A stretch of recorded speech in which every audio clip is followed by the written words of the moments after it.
अकोल्यात बियाणं आणि खतांच्या साठेबाजीला थारा देणार नसल्याचा इशारा जिल्हाधिकारी वर्षा मीना यांनी दिलाय। खत आणि बियाणांच्या लिंकिंग आणि साठेबाजीला आळा घालण्यासाठी जिल्हा प्रशासनाने कृषी विभागाच्या मदतीने भरारी पथकाची स्थापना केली आहे। तर काही कृषी विशेष जातीचंच बियाणं विकत घेण्याचा आग्रह धरण्यात आल्याचं समोर आलंय। तसंच साठेबाजी करत असल्याच्या तक्रारी देखील समोर आलेल्या आहेत।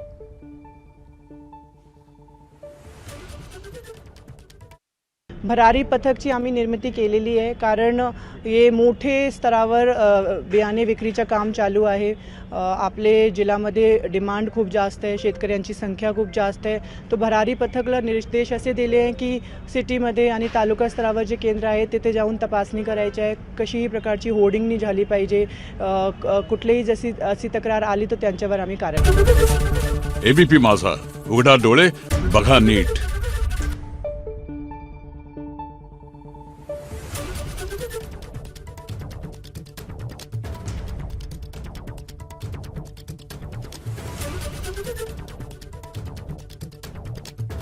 Thank you.